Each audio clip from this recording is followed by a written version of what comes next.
नमस्कार, एक बार फिर से हार्दिक स्वागत आपके अपने YouTube चैनल सनी एजुकेशन पर।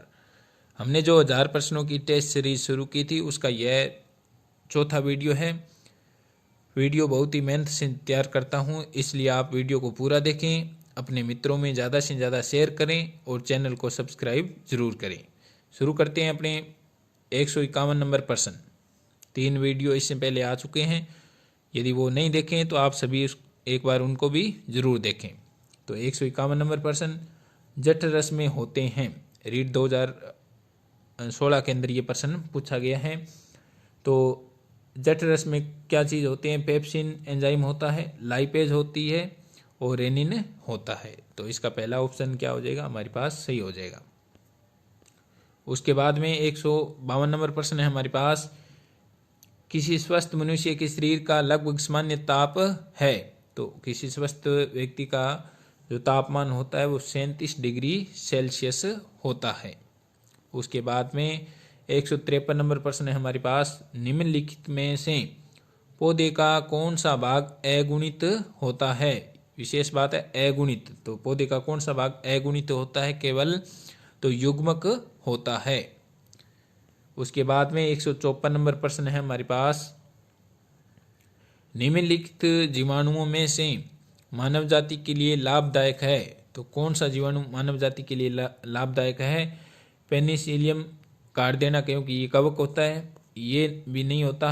और ये स्ट्रेप्टोकोक्स, ये क्या होता है? जीवाणु होता है। उसके बाद में 155 नंबर हमारे पास प्रश्न है, अमाशय की अम्लता का उपचार करने के लिए प्रयुक्त अम्ल है।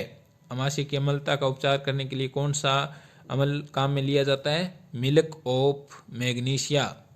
उसके बाद में हमारे पास 156 नंबर प्रश्न है, कोयला जिसमें कार्बन की सर्वाधिक मात्रा होती है। तो कौन सा कोयला होता है उसमें कार्बन की सर्वाधिक मात्रा होती है? एंथ्रासाइट। उसके बाद में 157 नंबर प्रश्न है हमारे पास, पेनिसिलियन की खोज किसने की थी? तो पेनिसिलियम की खोज किसने की थी? अलेक्जेंडर फ्लेमिंग ने। उसके बाद में 158 नंबर हमारे पास प्रश्न है, वायु में ध्वनि का वेग 332 मीटर प्रति सेकंड है। यदि वायु के दाब को दोगुना कर दिया जाए तो ध्वनि का वेग होगा। तो ध्वनि का जो वेग होगा वो सेम रहेगा 332 मीटर प्रति सेकंड, क्योंकि ध्वनि के वेग पर दाब का कोई प्रभाव नहीं पड़ता। उसके बाद में 159 नंबर हमारे पास प्रश्न है, पृथ्वी के पृष्ठ से पलायन वेग का मान होता है। तो पलायन वेग का मान कितना होता है? 11.2 किमी प्रति सेकंड। यदि इस चाल से कोई वस्तु ऊपर की ओर दौड़ती है तो वह पृथ्वी के गुरुत्वीय बल के मान से बाहर हो जाएगी और वह पृथ्वी पर लौट के नहीं आएगी। उसके बाद में 160 नंबर हमारे पास प्रश्न है, प्राकृतिक रेशे हैं कपास, ऊन, सिल्क या सभी। तो ये सभी क्या है? प्राकृतिक रेशे है। उसके बाद में 161 नंबर हमारे पास प्रश्न है, निम्न में से कौन सा तापमान संभव नहीं है? तो कौन सा तापमान संभव नहीं होता है? ये ध्यान रखना, -8 डिग्री केल्विन। तो ये ध्यान रखना, केल्विन का जो ताप होता है उसके ऊपर डिग्री नहीं लगती है और कभी वो माइनस में नहीं होता है। उसके बाद में पादप और जंतुओं के बीच की कड़ी किसे माना जाता है? तो किसे माना जाता है? विषाणु को पादप और जंतुओं के बीच की योजक कड़ी माना जाता है। उसके बाद में निम्न में से मछली है स्टारफिश, कटलफिश, सिल्वरफिश या समुद्री घोड़ा। तो ये सब इनके पीछे फिश लिखा हुआ है, लेकिन वास्तविक रूप से ये मछलियां नहीं है। तो इसका आंसर कौन सा हो जाएगा? समुद्री घोड़ा। उसके बाद में निम्न में से समजात अंग नहीं है। तो समजात अंग हमें देखना है कौन सा नहीं है। तो इसमें 4 नंबर ऑप्शन हो जाएगा मछली के पंख। 165 नंबर हमारे पास प्रश्न है, पादप कोशिका में गोल्जी काय को कहते हैं। तो पादप कोशिका में गोल्जी काय को क्या कहते हैं? डिक्टियोसोम कहा जाता है। उसके बाद में 166 नंबर हमारे पास प्रश्न है, कोशिका का सबसे छोटा अंग कौन सा होता है? तो कोशिका का सबसे छोटा अंग कौन सा होता है? राइबोसोम होता है। और सबसे बड़ा कौन सा होता है? केंद्रक होता है। उसके बाद में कोशिका का एटम बम किसे माना जाता है? कोशिका का एटम बम किसको माना जाता है? लाइसोसोम को कहा जाता है। उसके बाद में राइबोसोम की फैक्ट्री किसे कहते हैं, किसे कहा जाता है? राइबोसोम का जहाँ पे निर्माण होता है उसको फैक्ट्री कहा जाता है। तो केंद्रिका में राइबोसोम का क्या होता है? निर्माण होता है। उसके बाद में 169 नंबर हमारे पास प्रश्न है, वर्गीकरण की सबसे छोटी इकाई होती है। तो वर्गीकरण की सबसे छोटी इकाई कौन सी होती है? जाति। और जाति शब्द सबसे पहले जॉन रे ने दिया था। उसके बाद में 170 नंबर हमारे पास प्रश्न है, गुणसूत्र के अंदर पाई जाने वाली मणकेनुमा संरचना क्या कहलाती है? तो गुणसूत्र के अंदर जो मणकेनुमा संरचना होती है उसको क्या कहते हैं? क्रोमोमियर कहा जाता है। उसके बाद में 171 नंबर हमारे पास प्रश्न है, मनुष्य में कितने जोड़ी गुणसूत्र पाए जाते हैं? यहाँ पे जोड़ी पूछा गया है इसलिए 23 जोड़ी गुणसूत्र पाए जाते हैं। उसके बाद में 172 नंबर हमारे पास प्रश्न है, कोशिका विभाजन की किस अवस्था में गुणसूत्र स्पष्ट रूप से दिखाई देते हैं? तो किस अवस्था में स्पष्ट रूप से दिखाई देते हैं? मेटाफेज में दिखाई देते हैं। उसके बाद में 173 नंबर प्रश्न है, गुणसूत्र का निर्माण होता है। तो गुणसूत्र का निर्माण किसके द्वारा होता है? डीएनए और प्रोटीन के द्वारा होता है। उसके बाद में 174 नंबर प्रश्न है, लड़का होगा निर्भर करता है। तो लड़का होगा किस पे निर्भर करता है? पुरुष के वाई गुणसूत्र पर निर्भर करता है। उसके बाद में 175 नंबर प्रश्न, रीट 2018 के अंदर ये पूछा गया है, जीव विज्ञान के जनक माने जाते हैं। बायोलॉजी के जनक किसको माना जाता है? अरस्तु को माना जाता है।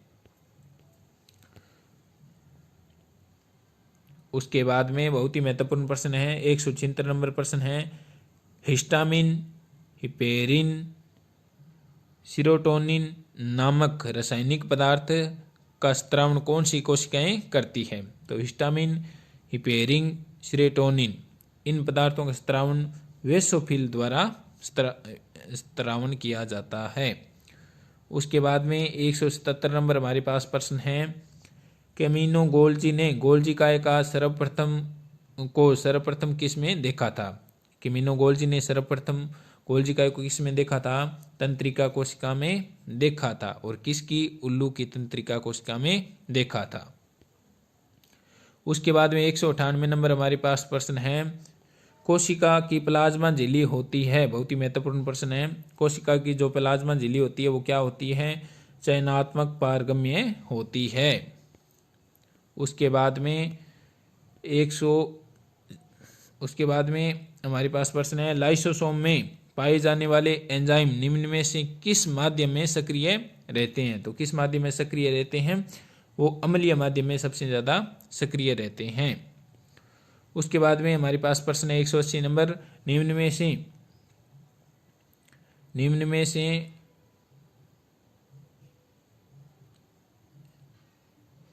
झिल्ली विहीन अंग नहीं है। इसका ये प्रश्न है, झिल्ली विहीन अंग नहीं है। तो राइबोसोम, इस पे भी झिल्ली नहीं होती है। केंद्रक, उसके ऊपर भी झिल्ली नहीं होती है। सेंट्रोसोम, इस पे भी झिल्ली नहीं होती। तो केंद्रक ये होता है, झिल्ली सहित होता है। उसके बाद में 181 नंबर हमारे पास प्रश्न है, सर्वप्रथम जीवित कोशिका की खोज किसने की थी? तो सर्वप्रथम जीवित कोशिका की खोज एंटोन वॉन ल्यूवेनहोक ने की थी। रॉबर्ट हॉक ने सबसे पहले कोशिका की खोज की थी। वो क्या थी? मृत कोशिका थी। उसके बाद में 182 नंबर प्रश्न है हमारे पास, नई कोशिकाओं का निर्माण होता है। तो नई कोशिकाओं का निर्माण कैसा होता है? पूर्व स्थित कोशिकाओं से होता है। उसके बाद में 183 नंबर हमारे पास प्रश्न है, अम्बीवीय गति किसका विशेष लक्षण है? अम्बीवीय गति किसका विशेष लक्षण है? WBC का है। उसके बाद में चेहरे में कितनी अस्थियां होती है तो चेहरे में कितनी अस्थियां होती है? चेहरे में 14 अस्थियां होती है। उसके बाद में पेशियों में खाद्य पदार्थ किस रूप में संग्रहित होता है? तो पेशियों में खाद्य पदार्थ किस रूप में संग्रहित होता है? ग्लाइकोजन के रूप में संग्रहित होता है। उसके बाद में 186 नंबर हमारे पास प्रश्न है, मनुष्य के मस्तिष्क का वजन होता है। तो मनुष्य के मस्तिष्क का वजन कितना होता है? 1350 ग्राम होता है। उसके बाद में हमारे पास प्रश्न है, मस्तिष्क के भाग होते हैं ड्यूरामेटर, अरेक्नोइड, पायामेटर। तो मस्तिष्क के ये तीनों भाग होते हैं। उसके बाद में 188 नंबर हमारे पास प्रश्न है, मनुष्य में बुद्धि का केंद्र मस्तिष्क के किस भाग में होता है? तो मस्तिष्क के किस भाग में होता है? यह पर मस्तिष्क में होता है। उसके बाद में हमारे पास प्रश्न है, शराब पीने के बाद व्यक्ति का संतुलन नहीं बन पाता है, इससे प्रभावित होता है। तो इससे क्या प्रभावित होता है? अनुमस्तिष्क प्रभावित होता है। उसके बाद में प्रश्न है हमारे पास, आंखों से आंसू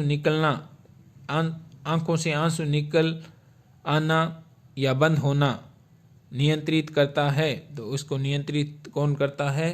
पोन्स वेरोलाई नियंत्रित करता है। उसके बाद में शरीर की अनैच्छिक क्रियाओं का नियंत्रण कौन करता है? तो सभी अनैच्छिक जो क्रियाएं होती है, छींकना, खांसना और पाचन की जो क्रिया होती है, वो सभी की सभी क्या होती है? अनैच्छिक क्रिया होती है। जैसे पलक का झपकना, हृदय की गति का होना, ये मेडुला आम्लागेटा के द्वारा नियंत्रित होती है। उसके बाद में मस्तिष्क का कौन सा भाग सबसे बड़ा होता है? तो मस्तिष्क का कौन सा भाग सबसे बड़ा होता है? पर मस्तिष्क ये सबसे बड़ा होता है।